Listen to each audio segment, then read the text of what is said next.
We are always called to be above the terrorist. We must be above them. We cannot use the same tactics, the same techniques, the same processes or procedures that terrorists use, terrorizing our people. We have to be different.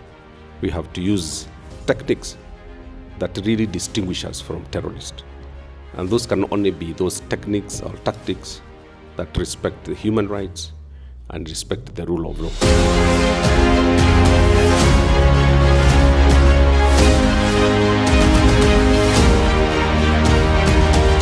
If we go back in the 70s and in the 80s, in Italy we have a very huge problem with the domestic terrorism, and so we could gain experience in fighting this phenomenon. And also one aspect that is crucial in this field, that is the trust that citizens should have in the police, in law enforcement agencies.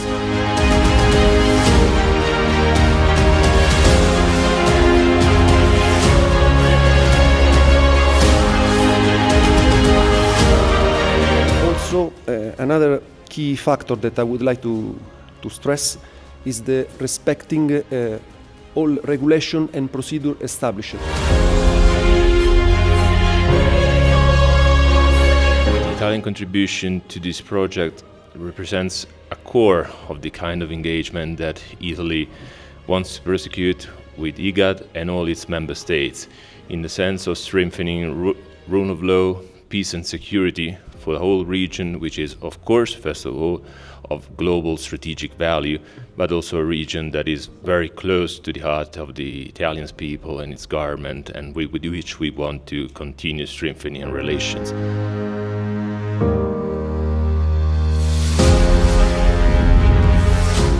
Of course, as Director Nyambura said, rule of law is the core component here, because rule of law should not be understood only in terms of prosecuting crimes, but also in the sense of avoiding that crimes be committed while prosecuting crimes.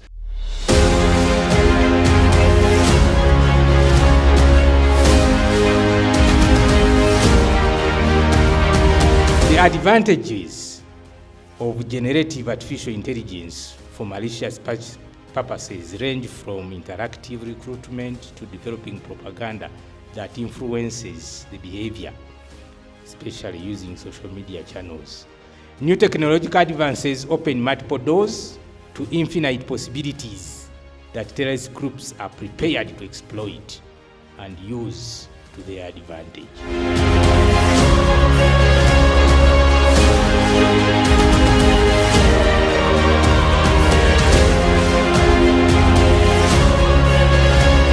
A terrorist can use something which will make you do something contrary to the law, and then they will now use it as a tool to fight you.